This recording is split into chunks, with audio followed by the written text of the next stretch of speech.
कहा जाता है ब्रदर कि ये जो मंदिर है वो 7वीं शताब्दी में पल्लव राजवंश के द्वारा बनाया गया था, ठीक ना। फिर जो 9वीं शताब्दी आई तो चोल राजा जो हुआ करते थे यानी कि चोल राजवंश वो आए और इसको मतलब कि विस्तार किए। और फिर उसके बाद आया ये 13वीं शताब्दी में कुछ मुस्लिम आक्रांता लोग आया और इसको क्या किया, क्षतिग्रस्त कर दिया था, ठीक ना। फिर 16वीं शताब्दी में इसका जीर्णोद्धार जो है विजयनगर राजवंश के द्वारा किया गया, ठीक ना। फिर 17वीं शताब्दी में एक नायक वंश आए थे, ठीक ना, उन्होंने और विस्तार किया। और जब 19वीं सदी आई तो अंग्रेजों ने फिर इसका जीर्णोद्धार किया था, ठीक ना। और फिर 20वीं सदी में ये मतलब कि प्रमुख स्थल बन गया, ठीक ना। यहाँ पे लोग अच्छे आने लगे और क्या कहते हैं मतलब कि इसे जानने लगे।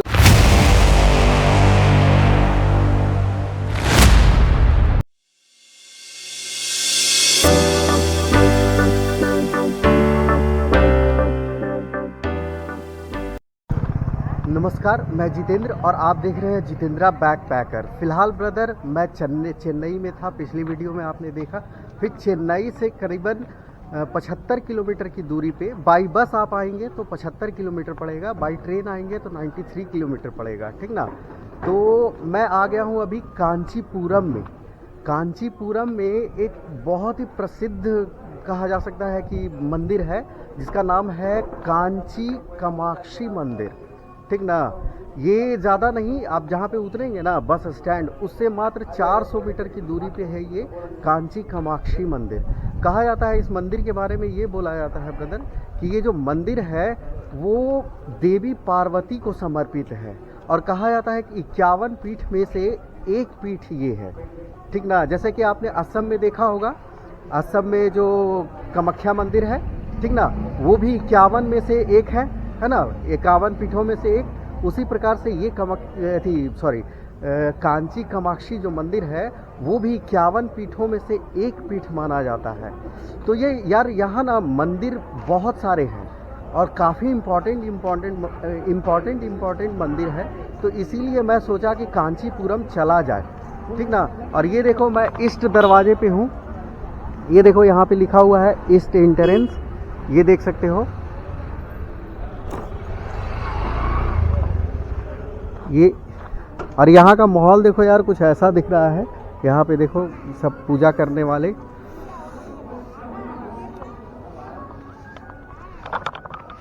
देखते हो ब्रदर, यहाँ पे जितना भी आप रख सकते हो जूता चप्पल सब फ्री रखा जाता है। यहाँ पे है ईस्ट गेट के पास है, ठीक ना। और यहाँ पे कुछ आपको दिख रहा होगा स्टॉल वगैरह पूजा का सामग्री यहाँ पे मिलता जुलता है। और इस साइड में साउथ वाला है, ठीक ना। तो मैं साउथ की तरफ चल रहा हूँ, साउथ गेट की तरफ, ठीक ना। कहा जाता है कि साउथ गेट जो है वो तकरीबन 192 फीट ऊंचा है, ठीक ना। ये 7वीं शताब्दी में तकरीबन पल्लव राजवंश के द्वारा बनाया गया था। कहा जाता है ब्रदर कि ये जो मंदिर है वो 7वीं शताब्दी में पल्लव राजवंश के द्वारा बनाया गया था, ठीक ना। फिर 9वीं शताब्दी आई तो चोल राजा जो हुआ करते थे यानी कि चोल राजवंश वो आए और इसको मतलब कि विस्तार किए। और फिर उसके बाद आया ये 13वीं शताब्दी में कुछ मुस्लिम आक्रांता लोग आया और इसको क्या किया, क्षतिग्रस्त कर दिया था, ठीक ना। फिर 16वीं शताब्दी में इसका जीर्णोद्धार जो है विजयनगर राजवंश के द्वारा किया गया, ठीक ना। फिर 17वीं शताब्दी में एक नायक वंश आए थे, ठीक ना, उन्होंने और विस्तार किया। और जब 19वीं सदी आई तो अंग्रेजों ने फिर इसका जीर्णोद्धार किया था, ठीक ना। और फिर 20वीं सदी में ये मतलब कि प्रमुख स्थल बन गया, ठीक ना। यहाँ पे लोग अच्छे आने लगे और क्या कहते हैं मतलब कि इसे जानने लगा और इसकी प्रसिद्धि हुई बहुत ज़्यादा जाकर के। हालांकि ब्रदर देखो ये जो मंदिर है ना, तो यहाँ के जो भक्तगण थे, समझ गए कि नहीं, उनका ना हर का अलग अलग विचार है मंदिर के निर्माण को लेकर के, समझ गया कि नहीं। कुछ लोग जो बहुत पुराने लोग हैं वो कहते हैं कि इस मंदिर का निर्माण जो था ना वो ऋषि अगस्त्य के द्वारा बनाया गया है, ठीक ना। फिर क्या कहते हैं, उसी में से कुछ भक्त लोगों का ये मानना है कि पल्लव राजवंश के लोग जो थे ना वो बनवाए हैं, ठीक ना। फिर कहना है कि एक चोल राजा के राजवंश के जो लोग थे वो उन्होंने बनवाया है, समझ गया कि नहीं। तो ये कहानियाँ आपको मिलती रहेगी, ठीक ना। तो मैंने जो भी था आपको बता दिया। और ये वाला जो देख रहे हो ना आप, ये वाला साउथ मीनार है, ठीक ना। ये सॉरी साउथ गेट है। कहा जाता है ब्रदर कि जिस जगह पे कामाक्षी माता जो है निवास करती हैं उसको नवी स्थान ओटियाना प्रीतम के नाम से जाना जाता है। यहाँ पे कामाक्षी कहने का मतलब है ना ब्रदर कि माता से रिलेटेड है, ठीक ना, यानी कि कामाक्षी माता, ठीक ना। और जो कांची जो शब्द है ना वो एक्चुअली इस जगह को कांची बोलते हैं, ठीक ना, इसीलिए वो उससे रिलेटेड है, इसीलिए इस जगह का नाम पड़ा कांचीपुरम, ठीक ना। तो और ये भी कहा जाता है कि जो माता सरस्वती है और लक्ष्मी है वो उनकी दोनों आँखें हैं, ठीक ना। ब्रदर इस मंदिर को 51 पीठ जो है ना, 51 पीठ में से मतलब एक पीठ इसलिए माना जाता है क्योंकि जब भगवान विष्णु जो अपना सुदर्शन जो चक्र थे वो चलाए थे, तो क्या हुआ था कि जब मेरे को पता नहीं यार काटना बोलना ठीक रहेगा या फिर क्या कहते हैं उसको छूना सही रहेगा, ठीक ना। तो जब सुदर्शन चक्र ना माता को जब छुआ था तो उनकी जो नाभि थी ना, नाभि जो कहते हैं वो नाभि यहीं पे गिरी थी, इसीलिए ये 51 पीठ में से एक पीठ माना जाता है। ये जो मंदिर है ब्रदर, समझ गया ना, ये वाला मंदिर, ठीक ना।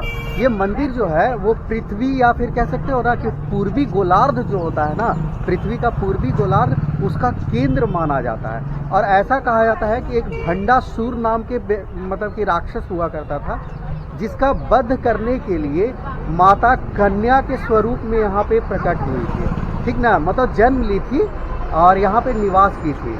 और क्या कहते हैं इनका जो मंदिर के अंदर तीनों स्वरूप को दिखाया गया है। जो स्वरूप होता है ना, स्थूला स्वरूप, फिर सूक्ष्म स्वरूप और एक और है यार उसका नाम याद नहीं आ रहा है, एक्चुअली में उसको शून्य या समथिंग ऐसी कुछ बोला जाता है, ठीक ना। तो वो स्वरूप भी है। कहा जाता है ब्रदर कि जो कामाक्षी माता थी वो एक मिट्टी का मूर्ति बना करके और शिव भगवान को पूजा करके उनको प्रसन्न करना चाहती थी। लेकिन क्या हुआ कि शिव भगवान क्या कहते हैं मतलब कि उनकी जो पूजा जो था वो असफल करना चाहते थे, ठीक ना। तो कंबा नदी के रूप में वो अवतरित हुए नीचे, ठीक ना, जिसमें ना कि बहुत ऊंचे ऊंचे ज्वार आते हैं, ठीक ना। वो करने की कोशिश किए लेकिन भगवान शिव जो थे वो विफल रहे और क्या कहते हैं फिर लास्ट में प्रसन्न होकर के माता से शादी कर लिए, ठीक ना।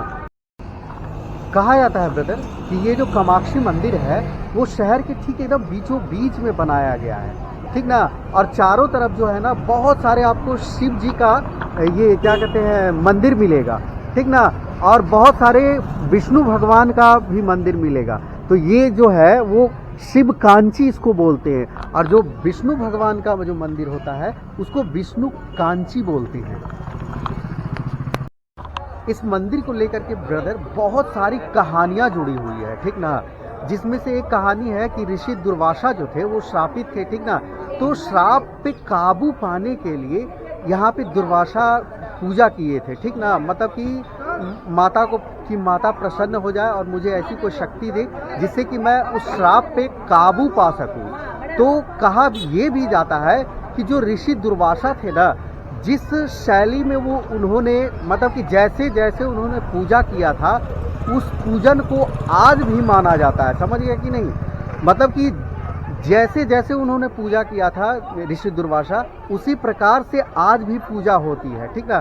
फिर एक कहानी और भी मेरे को सुनने को मिली ना कि जो राजा दशरथ थे तो उनको संतान नहीं हो रहा था, सॉरी, ठीक ना। तो संतान नहीं हो रहा था तो यहाँ पे एक यज्ञ करवाए थे, ठीक ना।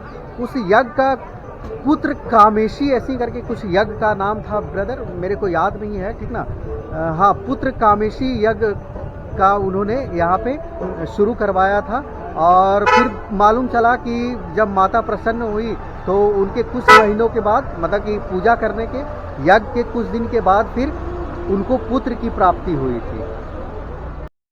ऐसी ना जाने ब्रदर बहुत सारी कहानियाँ, हज़ारों कहानियाँ हैं। जैसे कि एक और भी कहानी मैंने सुना था कि गूंगे, मतलब कि गूंगा जो गूंगे लोग होते हैं, उन्होंने ये प्रसन्न किया तो माता के आशीर्वाद से वो कवि बन गया, जो कि ये मतलब कि कुछ कविताएं माता पे लिखी गई है, ठीक ना। ऐसे हज़ारों हज़ार कहानियां हैं। अगर पूरी मैं बताने लगूंगा ब्रदर तो हो सकता है कि मतलब ये वीडियो कम पड़े, ठीक ना, 2-3 घंटे भी हो जाए फिर भी कम पड़े।